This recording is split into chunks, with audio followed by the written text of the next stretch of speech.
Welcome to another edition of the Magpie Circle tonight, and we're joined by the club record goal scorer Les Brad. Welcome to Les. Tonight we'll reveal just how close, and I had no idea about this, Notts' victory over Halifax on Saturday came to being abandoned by the referee in the first half. Yes, really, it's not a wind-up. Les will be able to give us the full version of the story at the top of the show. Les will also be casting his expert eye over Notts' new strike force pairing of Cedwyn Scott and Macaulay Langstaff. 6 points out of 6 over a bank holiday weekend. Doesn't happen too often, does it? Now we head off to London for a trip to Dagenham and Redbridge to extend our winning and unbeaten start to the season. Tonight also, we want to shine the spotlight on some of our super fans.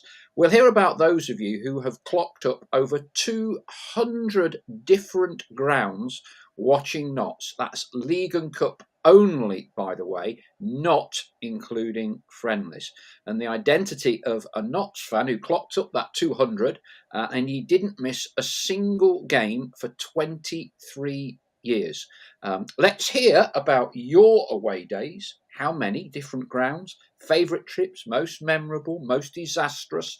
I think we've all got some form of away day story to tell. On the message boards, I had a quick ask around. Who would have been your man of the match? I think the sponsors went for Ruben. It reminds me of my time at England with the Vauxhall sponsorship when the canny people that were about would always choose their favourite player. So David Beckham won it for I don't know how often. He hadn't touched the ball twice. And Ruben, I think, got it on Monday. Jurgen says Ruben or Namane. Ian Birchnell, evening all. My MOM was Bajrami or Namane. Chris Gosling, Bajrami MOM, outstanding performance. Him and Matty to anchor that midfield every week if fit. Jurgen Halligan only won 149. Only. 149 grounds for Jurgen.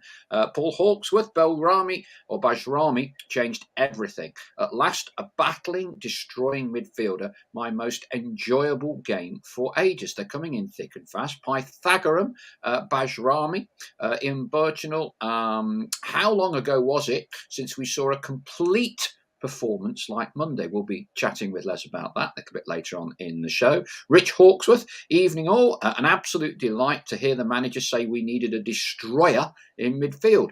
Sounds like he has a better understanding of the realities of this league than his predecessor. Karen Knight, hello everyone. Hello from me and Les to you, Karen, and to everybody out there. Okay, Les, let's start with the top of the show. You got a little exclusive for us, and I will let you take it away. I had absolutely no idea that the match genuinely was very nearly abandoned by the referee in the first half. Tell us a story. Yeah, well, like yourself, I went up to Halifax on Saturday and sat with the supporters, and I did notice by the byline close to that stand there was bits of areas that had sort of come up, and I thought that's a bit strange. You know, I could see the water going on the pitch. They were watering it. I thought we haven't had that rain to make it as soft as that, but thought no more about it. And the game started and the game finished. And then moving on to Monday, I arrived down at Meadow Lane, and I bumped into the goalkeeping coach, Tom Wheel, who said to me, I happened to say, you know, great win on Saturday, like you do when you bump into people. And he says, yeah, it was nearly called off after 20 minutes. And I looked at him, I says, what? He says, yeah, the referee came over to the touchline, and he apparently had gone over twice. I don't know if it was during the game or when he'd gone out for his warm-up and gone over on his ankle. And he was complaining that he felt the pitch was too dangerous for both teams to play on it. But he said, I'll give it a bit more of a go. On Saturday, I had the honour of getting hold of the microphone as a replacement for Neil Humphreys, who couldn't make it on Saturday. And I was able to just discuss this further with our head coach, Luke. And he backed it up and said, yes, it was very close to getting called off. The referee did come over and call the officials together and said that he was seriously considering postponing the match because of the state of the pitch being too dangerous. I did notice there were a couple of marks, I'm guessing from rugby league, where it was kind of scuffed up on the sidelines near to us on the away end. I guess this kind of freakishly dry weather, has caused problems, hasn't it? Coventry haven't been able to play a game at the Ricoh. Grantham, quite infamously over the weekend, had the match called off because of an attack of crows.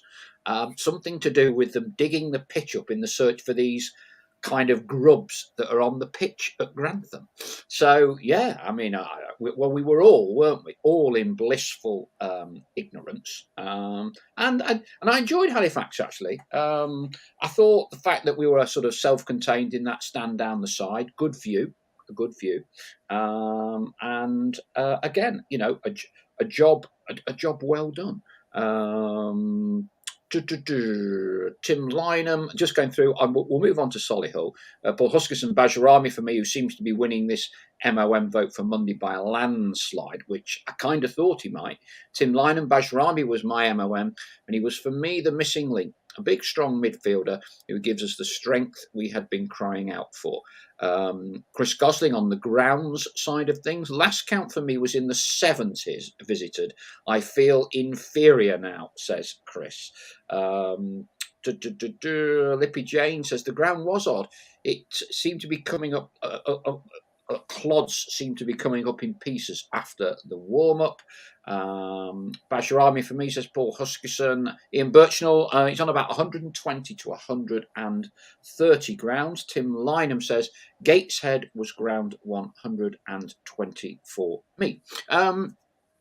Monday, Solihull, 6 points out of 6, Les. A lot of adjectives spring to mind or have been used by a lot of people regards the victory over Solihull. Professional, well-drilled, organised, nice bit of game management, gamesmanship, call it what you will, in the last 10 minutes, because for all the superiority we had, that's not to say a team can't snatch a late equaliser, and Solihull didn't really get a sniff in those closing minutes. I thought it was a very, very professional job from a former professional. What was your take on it? Having watched the game on Tuesday morning, I felt the need to drop Carl Cameron a message, because as I sat and watched the game, it brought back memories to me about my time playing with Jimmy Searle, how he emphasised the fact that if you want to win any game, you've got to win the battle. And each and every player that played for Notts County in those days understood what he meant by winning the battle. Bill Brindley, playing at right back, wasn't going to allow the winger to go past him. He could take the ball, but the man, but never the two together. So, I've got to win my battle with the centre half. It was that sort of feel. And it might take 10 minutes, it might take 85 minutes to win the battle to get to where you want to be. And sitting watching that game, we weren't, on Saturday, everything that we touched went in the back of the net. That wasn't the case on Monday, not through lack of trying. There was opportunities, but you felt, is this going to be another one of those matches where we've had the opportunities? Those lads, each and every one, and I don't want to single anybody out, but I thought the two lads up front chased everything down. They put pressure on their back line that allowed other lads to push up. And I thought it was a complete team performance. I would struggle to pick anyone out of Starman. And I had to say to Kyle, that brought back memories of my days where everybody's worked for everybody else in a fantastic team performance. We worked so hard. The goal came late. We deserved it earlier, but we battled, and it was a great win. I think it's probably the best one I've seen in a number of years. Give us a critique of the front two, because over the last 2 or 3 years, I'm trying to think when we dropped out of the Football League, strikers don't hunt in pairs like they used to, and we've not played with an established two up front for quite a long time now. I mean, what's your take on Kedwin and Macaulay? Well, that's another interesting point. Like I said, I had the microphone, and we had Mark Stallard as a guest as well, and I put that point to Mark. I said, the modern day, formations with one up front. You played through all your time, particularly at Notts with another striker, and I said, how would you have liked to play up front as a lone striker? I did feel sorry for Carl Wootton. I thought he'd got a lot more going for him than the lone striker bit. But it was against Mark's sort of culture. He would have. I don't think he would have liked to play modern day football. But no, we've gone along with that, and now I think we've got two lads up there that can do the job. And we saw on Saturday. We saw it on. We saw it on Saturday. We saw it on Monday. The two know each other inside out. They know when to press, and I think it's brought a whole new card, shall we say, to the pack of Notts County. As I say, I've not seen this before in a long time. I think probably Christian Dennis was the last time we played up there. Whether it were two strikers, would it be? I'm not sure, but I thoroughly enjoyed it, and long may it continue. Would you have backheeled it like Kedwin when he was rounding the keeper? That manoeuvre had obviously come through knowing each other inside out. He knew that. I mean, it was a fantastic tackle. We've got to give the defender credit there. But no, I would have definitely had a shot, probably missed, and then Don Masson would have screamed, "Why didn't you backheel it to me?" Yeah, it was good on Saturday at Halifax because Kedwin Scott's dad, who I think I've told you, I met him up at Gateshead, and I saw him on Saturday. So I said, "I'll come sit down." So I was sat next to his dad. He's a regular listener of the podcast, so hi there. And so obviously he was sort of sat sort of next to me when Kedwin gets his first goal for the club, which is obviously a great moment for him. And he's a pretty loyal follower of his son. So I know he was very pleased, and because he's a Newcastle season ticket holder, he's a proper Geordie. Yeah, he's a Newcastle United season ticket holder, his dad. So I think he was very pleased with that. And you would be able to appreciate this, Les. Always good as a striker to get your first goal, because ultimately goals is your currency, isn't it? Winning games is that's what I was brought up to do. It didn't matter about not scoring as long as we won the game, as long as you'd contributed, you'd been effective, you caused trouble, you laid goals on for somebody, you wanted to score, but it wasn't the be all and end all. Winning the match was the be all and end all. And maybe Sedwin with that back heel, through what he'd gone through up at Gateshead with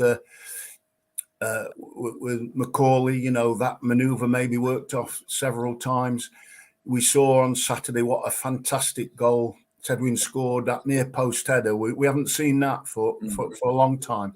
It was a great goal. So I'm not going to knock him for not shooting. I applaud it, but I like to see the game won probably before we get to that stage. But no, I was totally enthused with everything that I saw Saturday on Monday. It was roll on Saturday. That's what I'd say. We're moving on, and as I say, that was a big leap. That was a fantastic performance on Monday. Let nobody say anything different. That was brilliant. Adi Clark says, "Evening. Solihull game was one of the best overall performances I've seen for a long time. Would have been criminal if we'd not have won it. Nearly as criminal as seeing Paul in his shorts, i.e. me. Hey, my legs are about one of the few good attributes in my body. All the top half isn't very good. The legs, passable, okay? Footballers' legs." David Parkin, "The new head coach and new signings have made Notts a team capable of winning the league. Hallelujah." We'll come on to these a little bit later. Paul Hawksworth. Les, recently watched you leading the line for Wigan in Larry Lloyd's promotion team. Was that one of your final games? We'll come on to that a bit later. James Moore, "I heard someone say Scott must have had a tenner on Langstaff to score first. Lo, why did he do that?" Wayne Wilkins, I think, joining us from Barcelona. "Where are all the Boo Boys tonight?" More MOM votes for Bajrami. I think he's got about 96.4%. Richard Bolton says, "Hi Les, thank you very much for giving my brother-in-law for giving him a copy of your book in the newsagents. Much appreciated." On the subject of away travel, Shane Walker says, "My first away game was at York 72-73, finished 2-2, if my memory is right, and so Les might have scored the equaliser." I'm sure he'll tell us. Normally, there aren't many strikers that can't remember every single one of their goals, although in Les's case, there is about 100. Hang on. Is it 126, 127, Les? I can't quite remember now. And I know you got it wrong for your book for a bit, didn't you? But anyway. Yeah, 126 league goals. I think 137 including cup. But not a hat-trick among them. Not at Notts County. There was one a bit later on. Chris Gosling, I think Monday was the first sign of the team fulfilling Luke's preferred style and executing a game plan from start to finish. 4-0 would not have flattered us at all. Ian Birchland says, "All I could think of on Monday was Paul will be loving this defensive display." Hey, absolutely, Ian. I tell you what, for me, that 1-0, I mean, you cannot, swallows and summers and all that. You can't go overboard on Monday, but to win the league, and that's the bar I think we're judging it on. Not just playoffs, winning the league. You need 10, 11, 12 of those wins like that. Yeah, I guarantee you Stockport will have won a load of games 1-0. Now, we clearly cleaned up on the 4-0s, the 5-0s, 5-1s, 4-1s. Did a lot of those under Ian Birchnell. We didn't necessarily grind out those hard-fought 1-0s and exert a level of, I think, control that gives you a bit of confidence that we weren't going to concede. Les, did you get a chance to catch up with Neil Ardley at all before or after the game? No, I never got the chance to see him. I did see his wife after the game. She was sat waiting just on the first floor, waiting for Neil to come.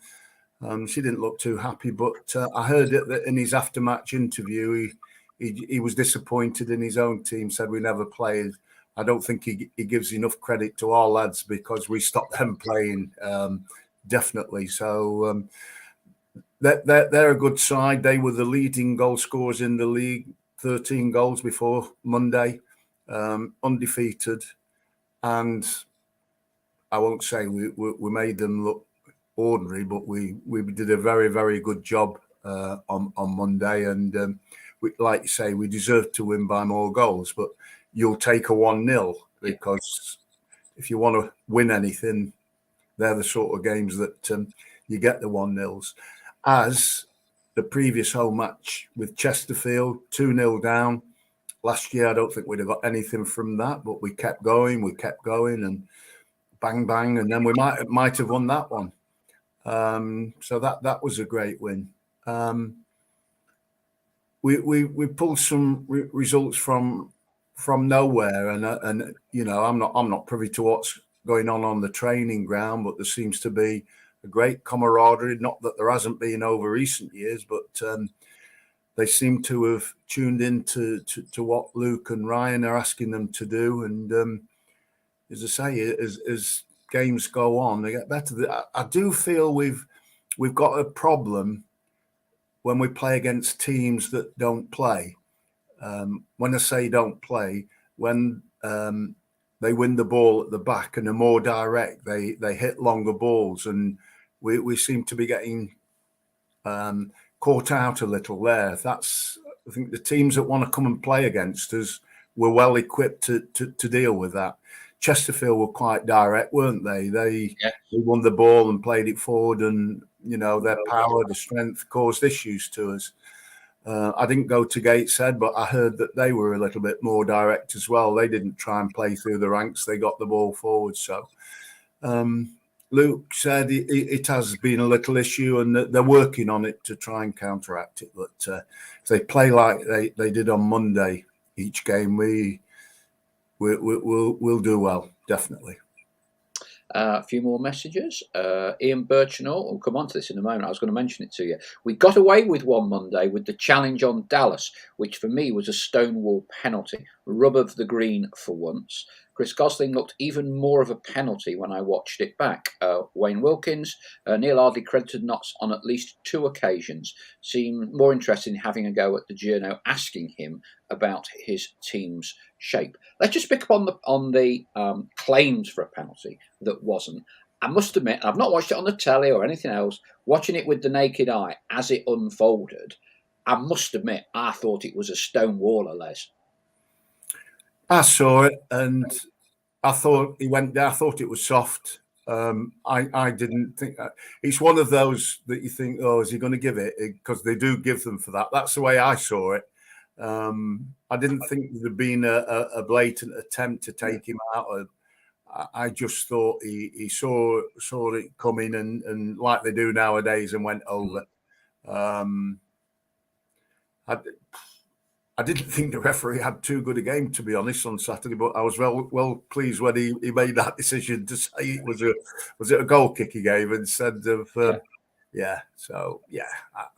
we've seen them given. To me, it would have been soft if it had been given. Yeah, look, it's always a game of opinions. It's certainly one of those that I don't think you'd have had too many complaints if he'd given. You know, the old phrase, my dad would say,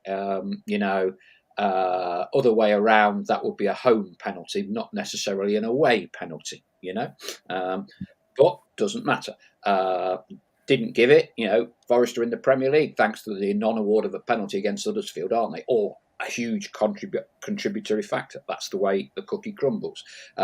James Moore, I thought we did well Monday, but didn't dominate a team that was begging to be beaten by a bigger score. Despite coming close a few times, I think we had a real let-off with the penalty shout.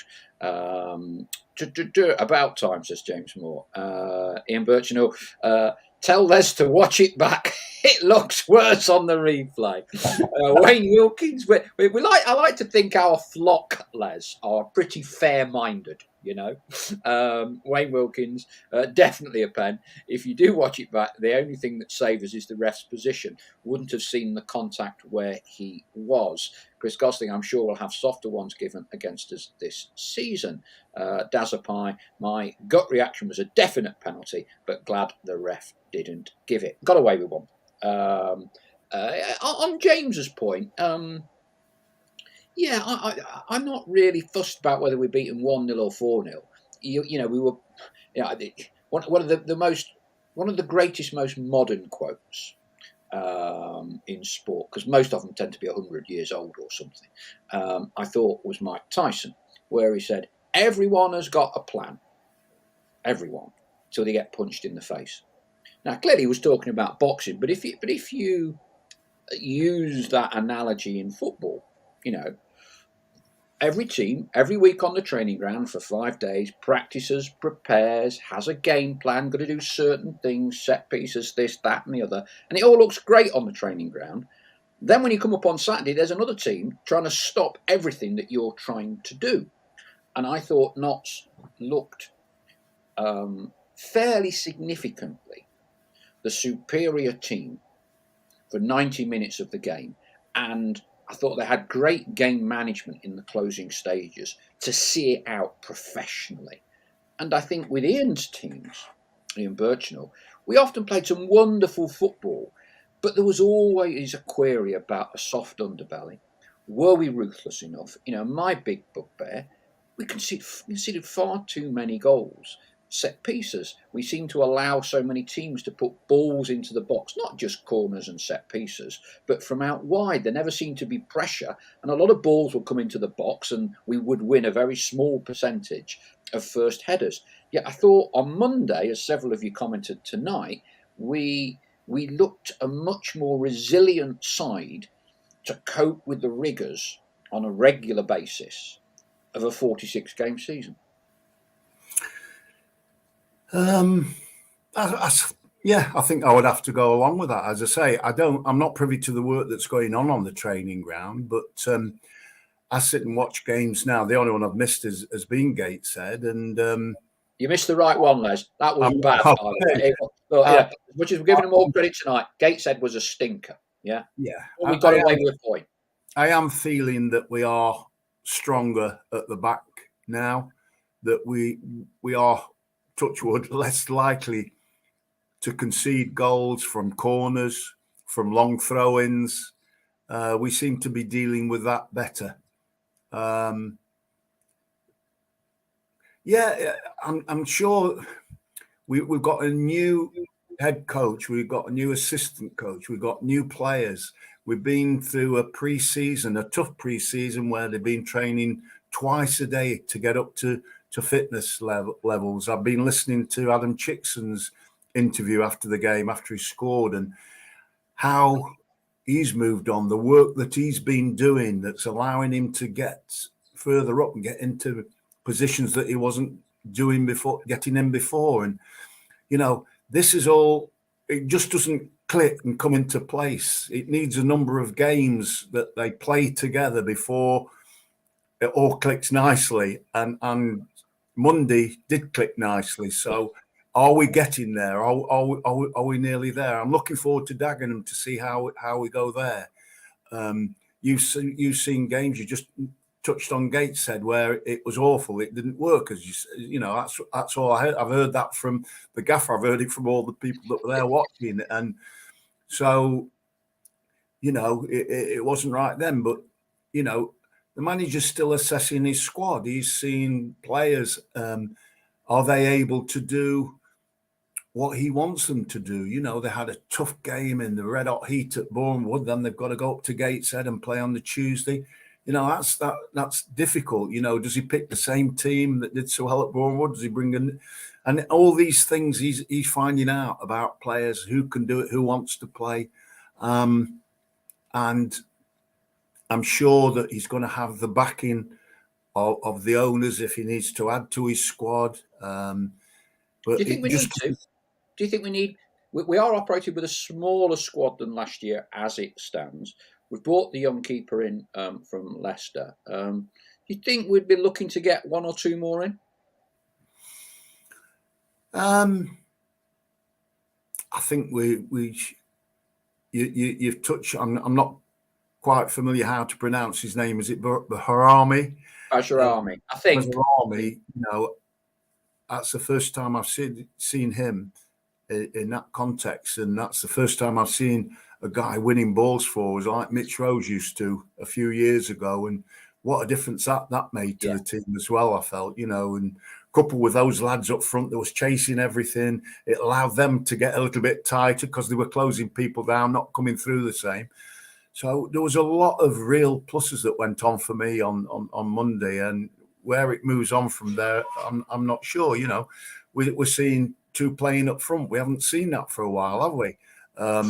If one of those gets injured, can we still do that? Can Cairo Mitchell come on and play in that format? I thought he did a fantastic job when he came on Monday, chasing. He never stopped, did he? And likewise on Saturday.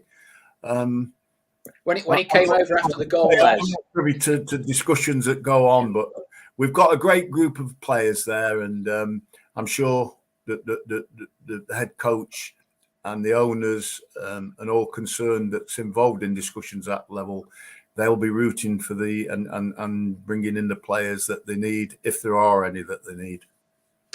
Rich Hawksworth says Chickson's interview was very insightful after the game, indicating that we are fitter and able to play in different ways as compared to last season. Yeah, Adam does speak very well, actually, whenever I've listened to him. Chris Gosling, I actually think bringing Cairo on for Macca was timed perfectly, as he was just starting to run out of steam after running his socks off twice in 3 days.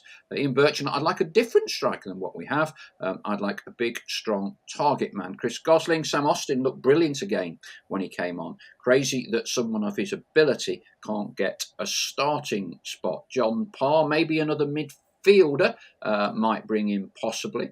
Always a debate as to players that we need. Jurgen Halligan, nice to have a clean sheet. Replay of goal looked good with Slocum setting it up from the back. The goalkeeper's routine. one of our flock asking for your thoughts on it, Les, where basically Sam collects the ball from an advanced position, moving out of the goal. I'm not really seen that much before. It's clearly Jimmy would not have sanctioned that all those years ago.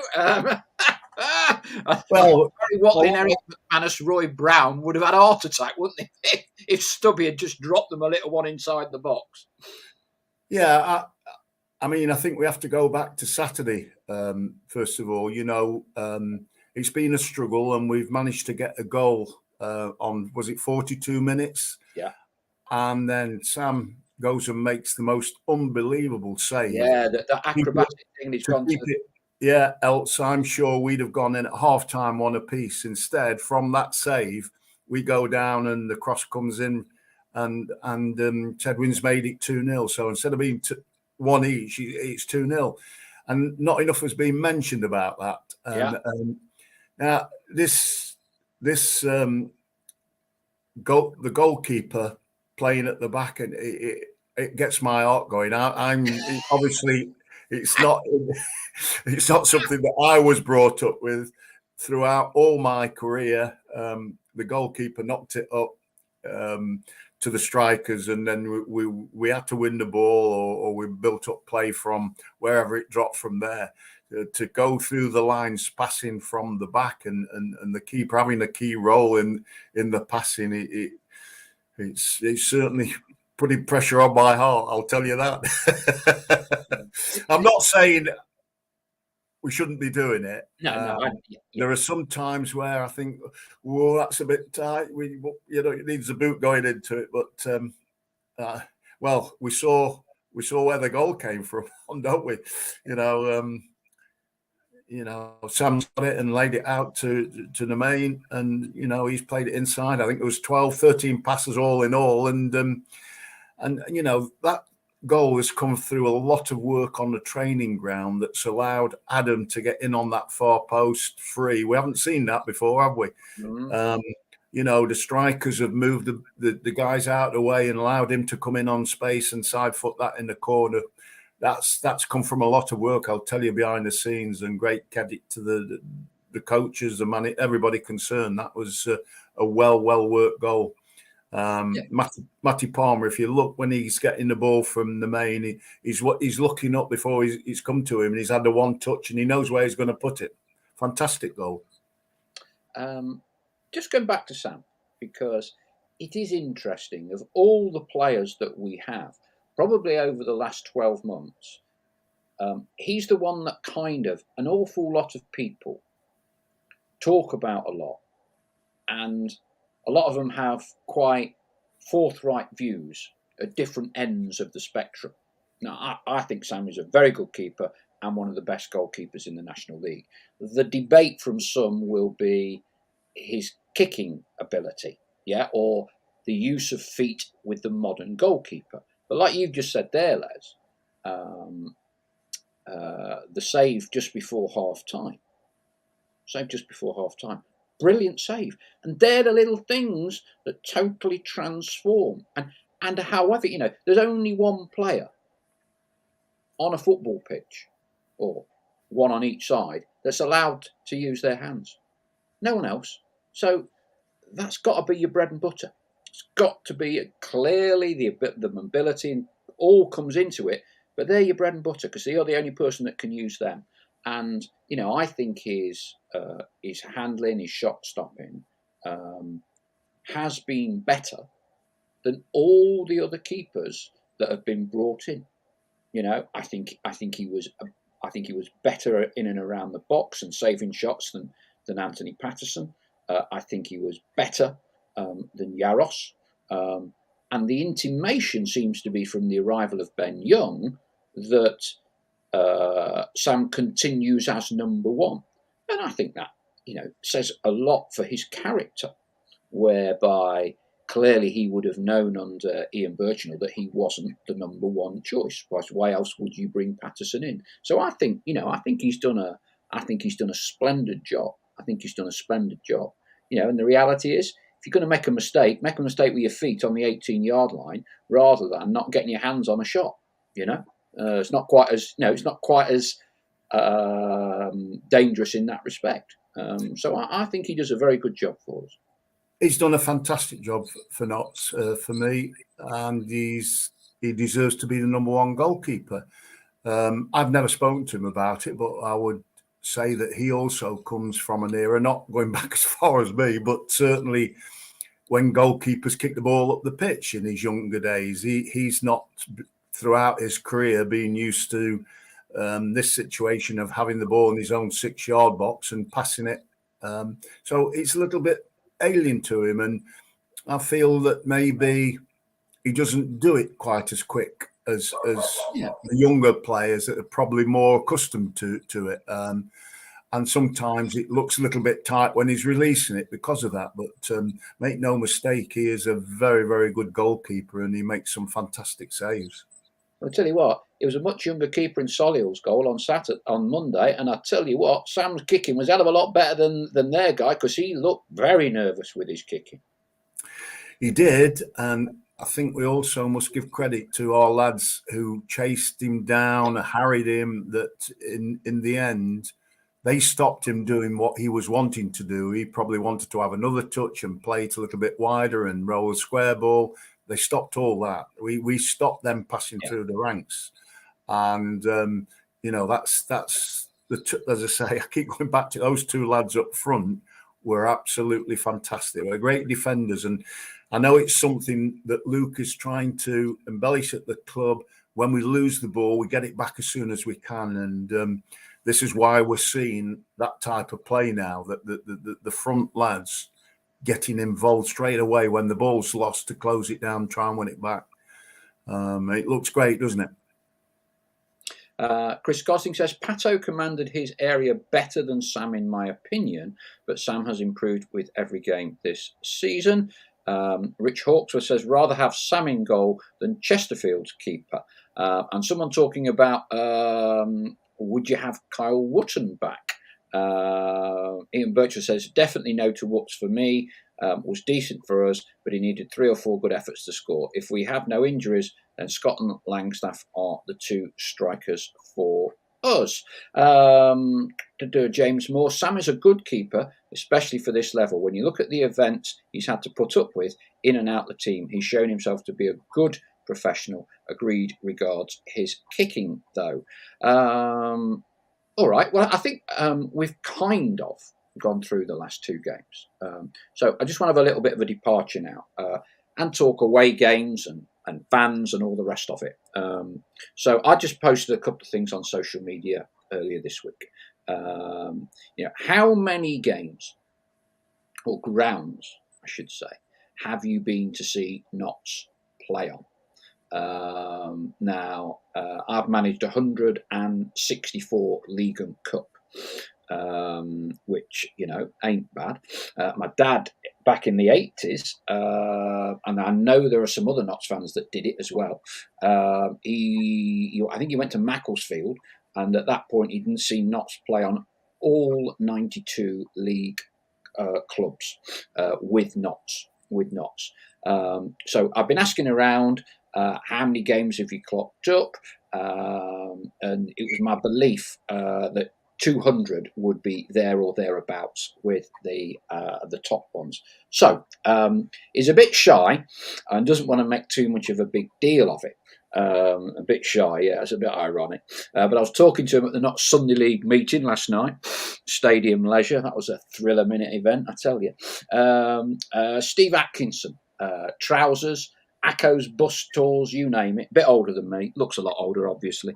Looks older than you, Les.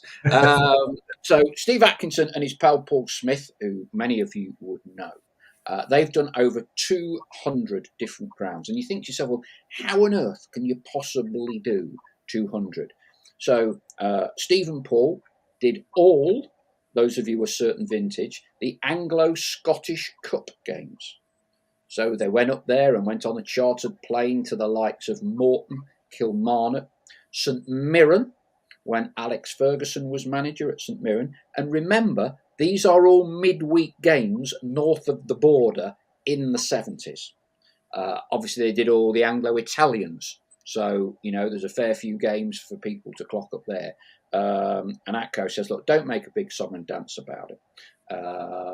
But he once went 23 years without missing a first team game. 23 years. God, that is phenomenal. So just ping in now if you've totted up your totals or if there was any particular away games. We've all got memories and stories. Les, how many of the 92 did you play on? Because it was kind of only 92 in that era, wasn't it? Yeah, New grounds then, really, and I played. re-election wasn't well, it was re-election. It wasn't automatic and promotion and relegation, wasn't it?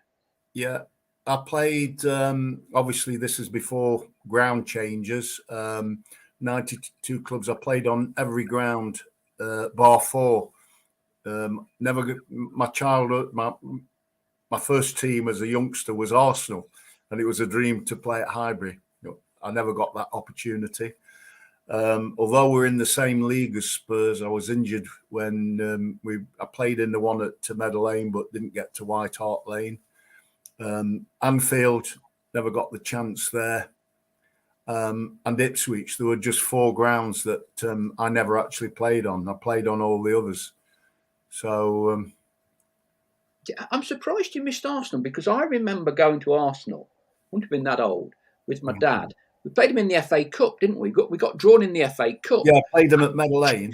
Whether it was going to be played, I think Frost and all the rest of it, but it was played. Had you just left then, or were you injured, or that would have been what 76, something like that, 77? We played maybe? Arsenal in the FA Cup at Meadow Lane.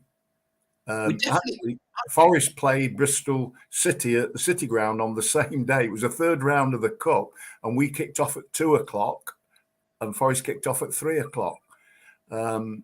But I never played at Highbury.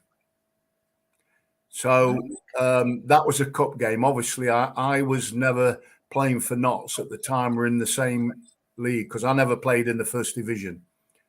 So when there was the opportunity to play against these first division clubs, it was generally in the cup, like Everton, like Newcastle, like Stoke. Stoke was a league game.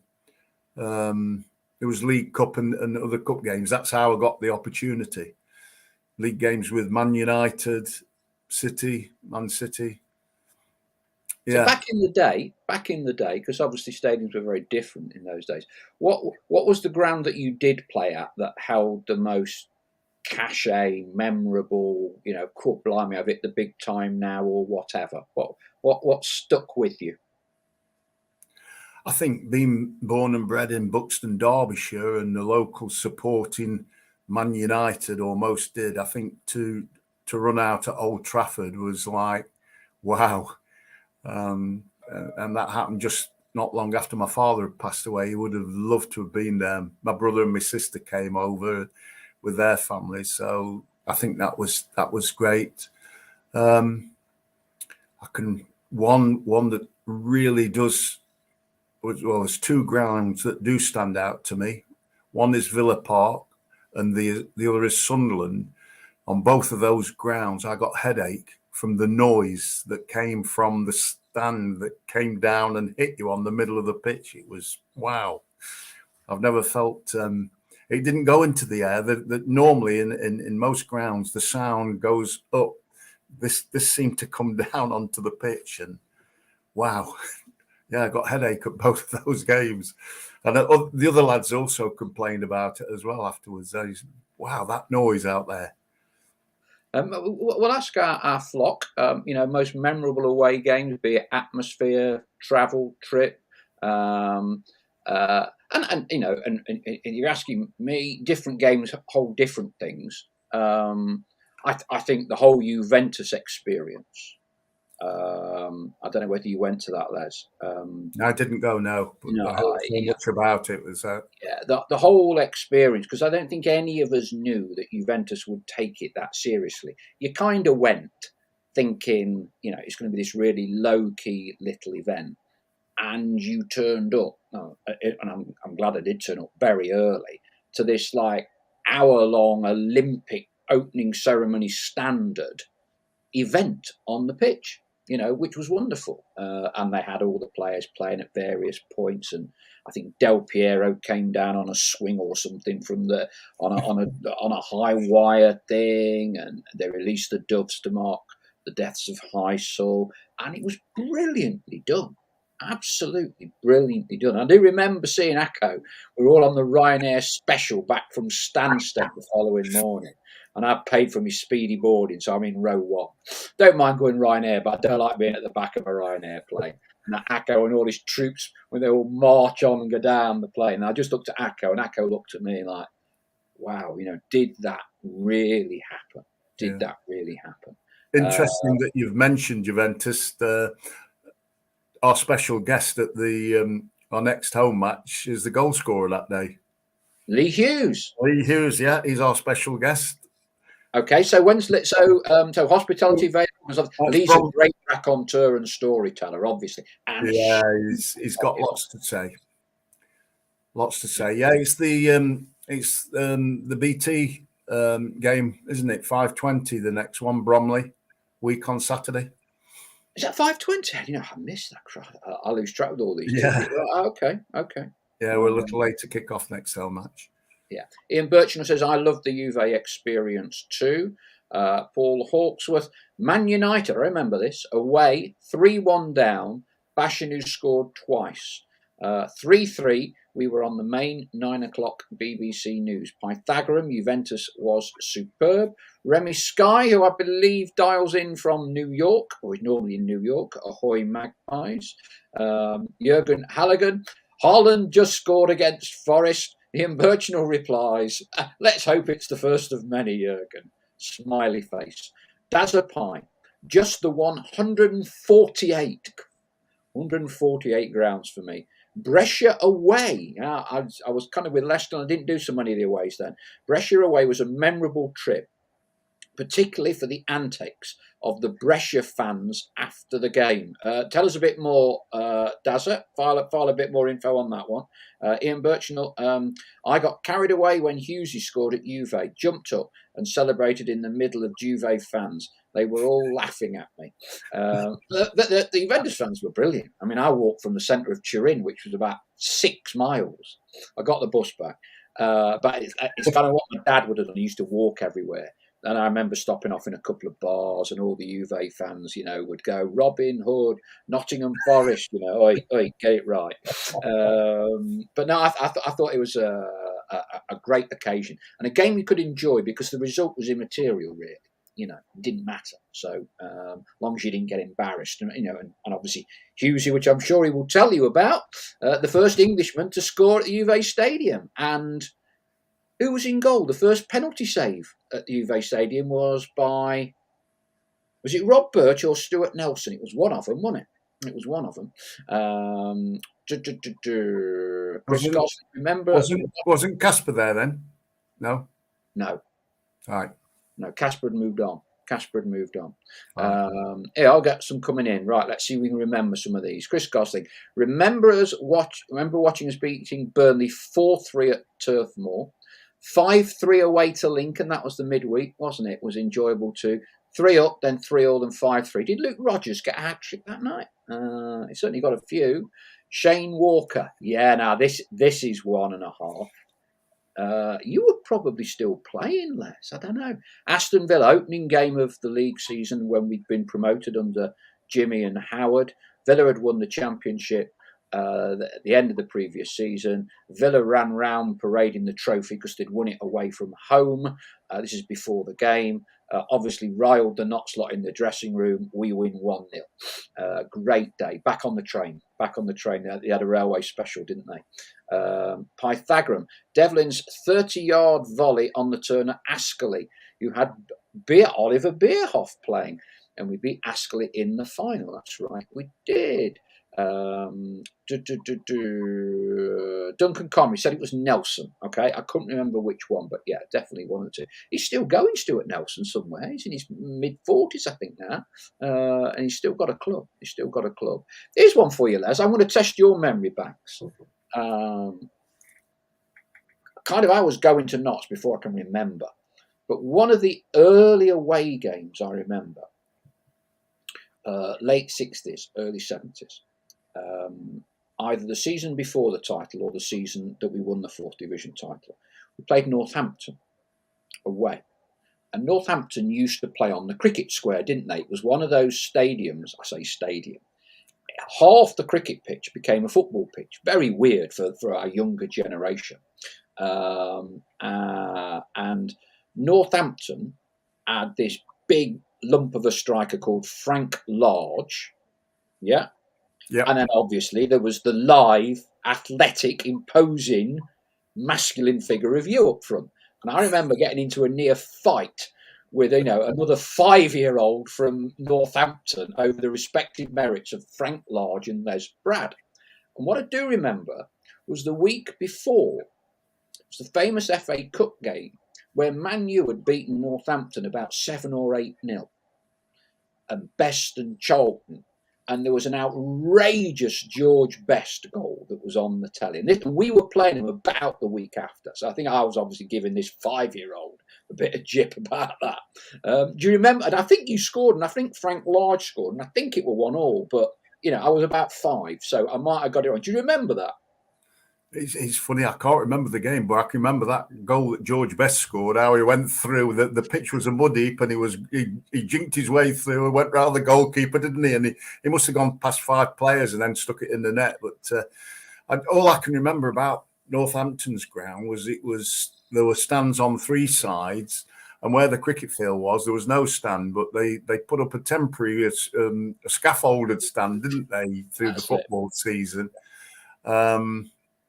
Yeah, can't have any memories really of going to Northampton. No, but I do remember Large who played up front. Yeah. Ian Burgeon, I loved Charlton away. They were top of the league. That's right. We went 3 or 4-0 up. Was that Forte banging a few in? John Paul Nelson is at Yeovil. William Dodd says Stuart Nelson is at Dover now.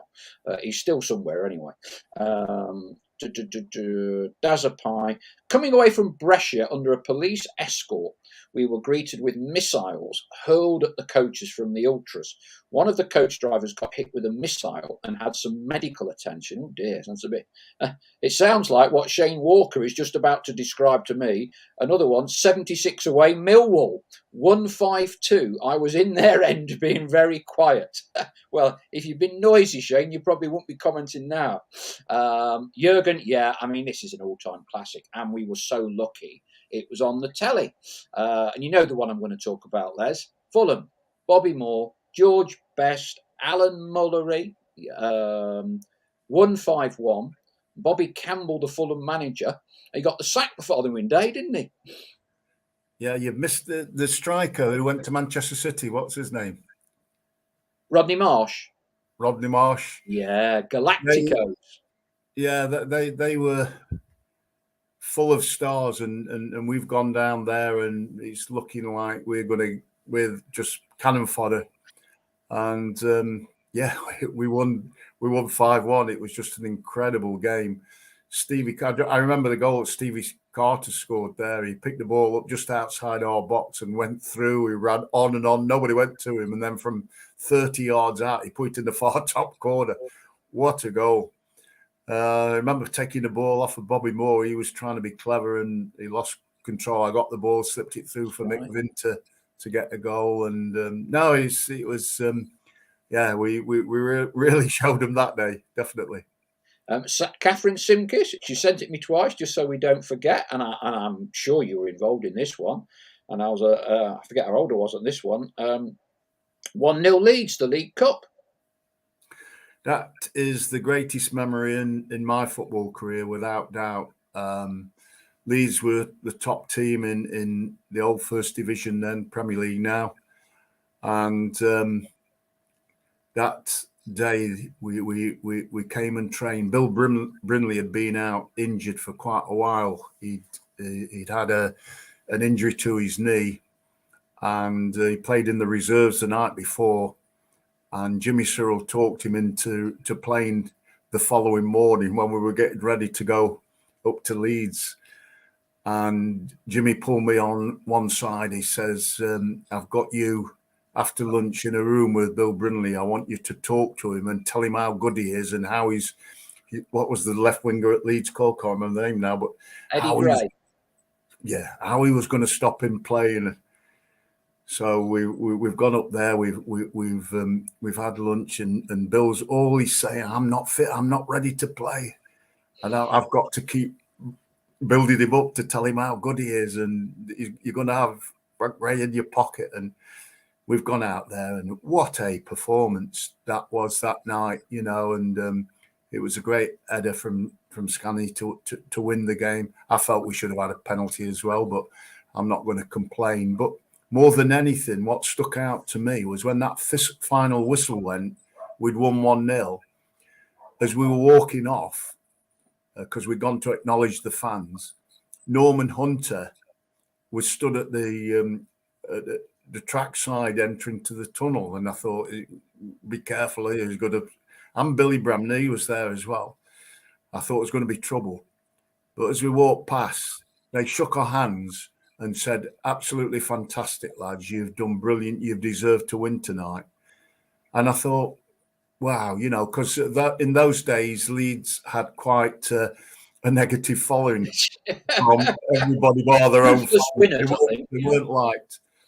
And then after the game, we went into the dressing room. The manager came in, shook her hand, said how well we played. And then in the bar afterwards, then their players came in and congratulated us all on the win. And my sort of attitude towards Leeds United changed immensely that night. And, for them to say that little old Notts County beat them fair and square, I thought, well done. And that was special to me. That was a real special night to go up there it's like going up to Manchester City and win, isn't it? Like this, that's how big it was in those days.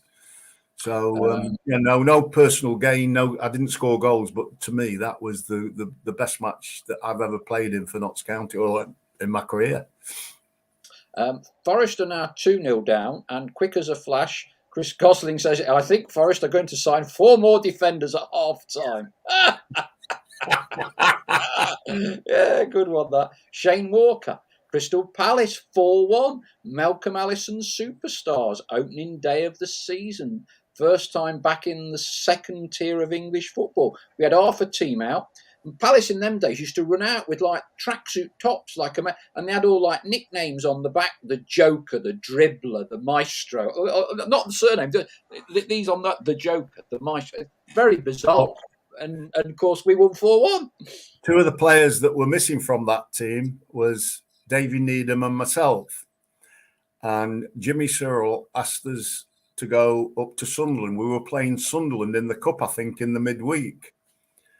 So we drove all the way up to Sunderland and we watched the game up there, and we had to make notes. And then we jumped in Dave Needham's car afterwards on the way down. In those days, football matches finished at 10 to 5. They were no later than that. So we were in a car coming away. I said, get the results on, because we thinking we were going to get hammered down there. It came through Crystal Palace 1, Notts 4. He looked at me and I looked at him. It was just unbelievable. And then we both got back in the team for the midweek game with Sunderland, and we lost that. So much for your scouting mission. Absolutely.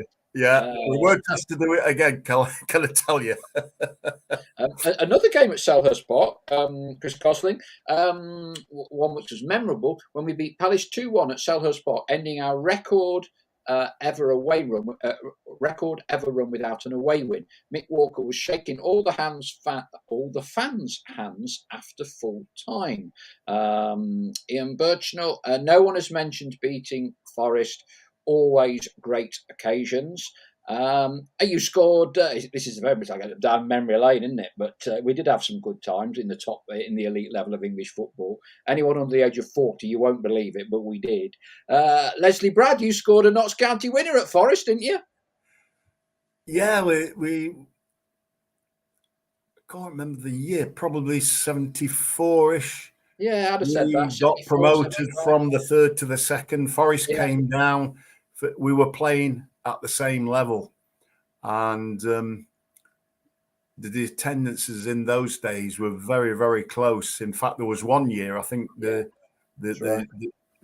gate at City Ground was short of 20,000. I think at Meadow Lane 27,000. That's how close it was before certain Brian Clough arrived at the City Ground and when it took off. But I think we played 4 years, so that was 8 matches. I know we definitely lost the first one, but I don't think we lost any more. And I got happy to score in a few goals. That last-minute winner stands very high, scoring at the City Ground. And I know when I was leaving the ground, Sammy Chapman's dad was waiting for me, and he threw a punch at me out to dodge to get out of the way. No, it was we're really happy times in those days. But you know, we'd had a number of years working with Jimmy Cyril. We got to know each other inside out. We felt we could go anywhere and win matches. It was just a wonderful place to be, Notts County in those days. You know, it was. We felt we could beat anybody, and we did, didn't we? We beat Everton, we beat Southamptons, we beat all those Stokes, the big name teams in those days. So. Yeah, they were happy days, and let's hope they're coming back again. A good one from Lippy Jane. Notts v Cardiff in the Hillman Minx. That's a car to our younger generation, by the way, which broke down. No Welsh help. Flagged down the supporters' coach. Watched the match. Fixed the fan belt with a pair of tights. There you go. They're the sorts of things travelling you never, ever forget. Chris Gosling, 2-1 away win at Swansea's old ground. Another unwelcoming away venue, Vetch Field. That's when John Toshak endeared himself to the Notts faithful, if you remember. We went down there. I think we won 1-0 or something or other. And I think Huxley scored. And Toshak came out with a quote after the game. If Notts County were playing in my back garden, I'd pull the blinds down. You know, obviously, it's a good line, but clearly it was, you know, he was Notts fans. Anybody following us tonight, Paul, that went up to Newcastle when we got beat 1-0? We were very close to getting through to the quarterfinal. Was it the quarterfinals or you know, to get through to the semi-final of the League Cup? I had a great chance when we beat Leeds and Stoke and Everton. They scored that night the only goal from a throw-in, a Malcolm McNulty. Yeah. And the debate was whether Eric had touched it, because if Eric McManus hadn't touched it, which he said he never did, the goal would have been disallowed. Yeah, but I think it was a foul on Eric anyway. Yeah, but the referee maintained that McManus had touched it, because I think the goal went down as an own goal, didn't it? Was Malcolm McDonald playing that night for Newcastle? He was the man who took the throw-in. Of course it was. He had the long throw, didn't he? Of course he did. He threw it into the big lad. What was his name up front? Who jumped up, and I thought he fouled Eric anyway, but it wasn't given. In those days, that sort of thing went on, didn't it? Ian Bertrand says, Wolves away in the 80s when we seemed to play them every week. Broke down on Spaghetti Junction. Got to game at half-time. We were losing 3-0. Chris Gosling, penalty shootout win over Stoke in the Anglo-Italian Cup. Stoke City fans weren't happy after police escorted us back to our car. I tell you what, because there's a wide cross-section of ages of fans that listen to us, and you know, my generation, and probably 40s and above, you know, Notts were a very small club competing in the top echelons of English football, and we had smaller crowds than 95% of the other clubs we were playing against, and as a consequence, percentage-wise, a very small away following. And I have to say, you know, we gloss over it a little bit now. It was, I have to tell you, quite terrifying. Certainly more than half the games you went to. Certainly the first year back in the top flight, 81, I was a student at Sheffield. So I was kind of the only person going on the train from Sheffield all over the place. It was absolutely terrifying. You know, you go to Leeds, you know, and the reality is we took more to Halifax on Saturday, right, than we did in the first season back in the top flight. At Leeds there'd be about 300 of us. These days there's about 6 different supporters coach, independent supporters association, unofficial supporters club, official supporters club, Lifeline, ATCO, you name it. Everyone's running a coach. In the old days, Claude Bishop would have about one bus going to Manchester United away. And clearly were massively out of them. And honestly, it was ready terrifying. In the ground you were okay-ish, right?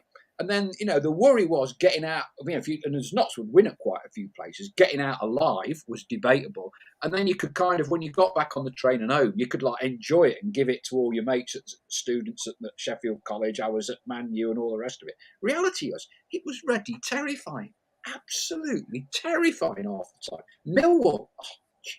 Millwall away in the 80s was like West Ham away. West Ham away in the 80s. It was bad in the 70s as well.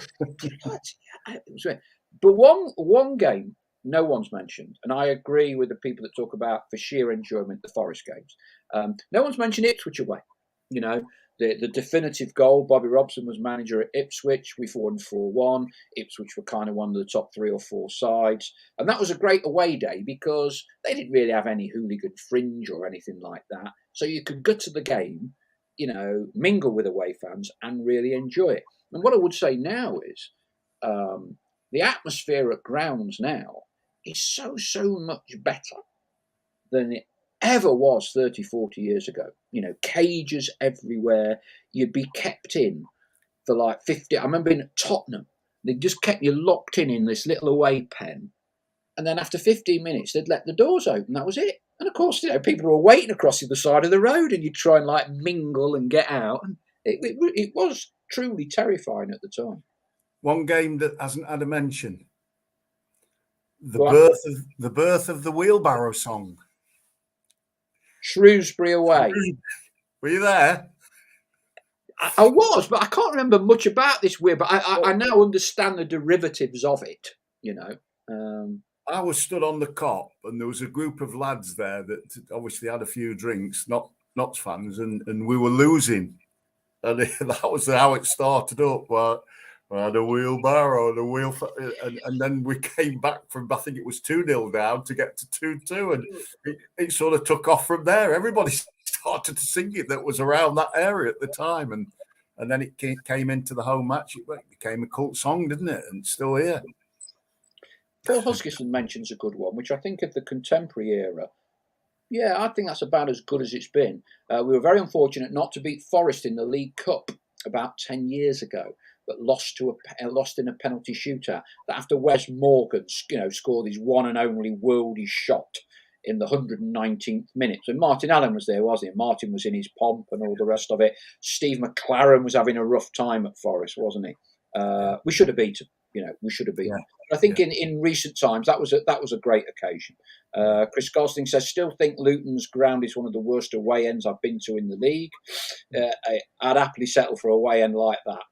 If we could get it right on the pitch like they have over the last few years, to be fair, but difficult to do both. But I know which one I'd rather have. Ian Birchinall, Accrington. Yeah, Accrington is not a great place to go. Dale Pike at Springfield Park, the old Wigan ground. You'd know about that, wouldn't you, Les? You'd have played there a bit. Absolutely. He must be referring to the slope where there was no terrace, it was just grass, and when it was wet, you could slide all the way down. Yeah, it was, not the best. You had to get in early to find the concrete step to stand on.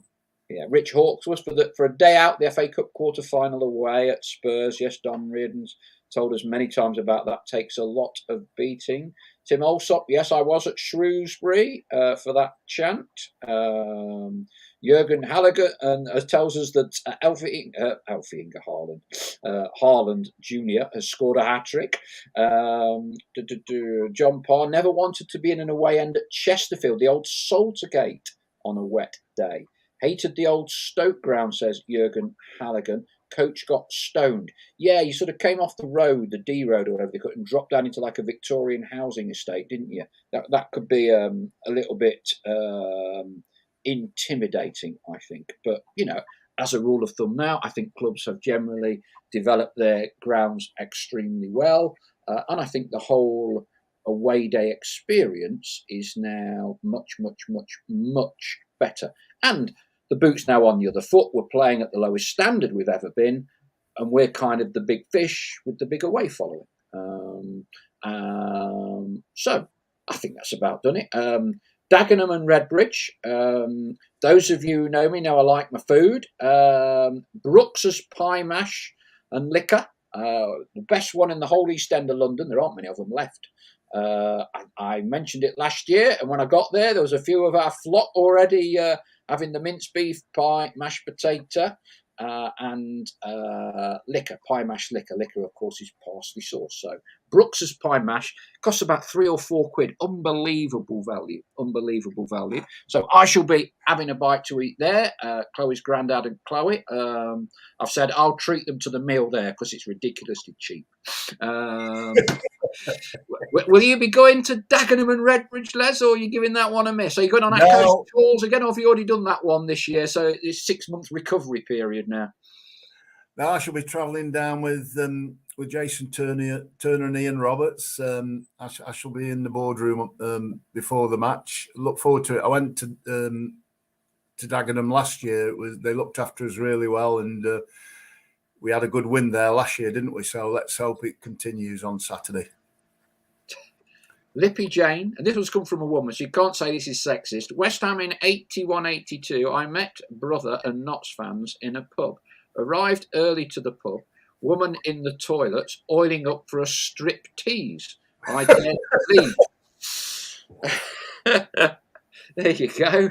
Obviously, Lippy Jane is the person to travel to away games with for things to happen to you. John Parr, Port Vale, never a nice away day.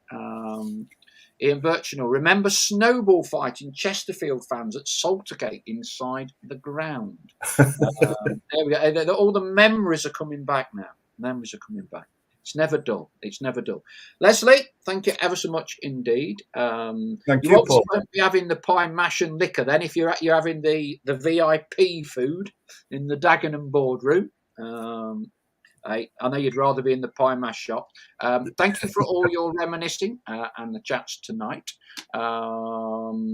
Thank you, everyone, for all your comments and thoughts. We will be back post Dagenham Monday next week. So look forward to chatting to you all then. We'll be back with Mark Stallard. Chloe will be back. Might see you in the pie mash. Definitely see you in the Dagenham away end. That's all from tonight's Magpie Circle show. Thank you, everybody. Look forward to catching up soon. Take care for now.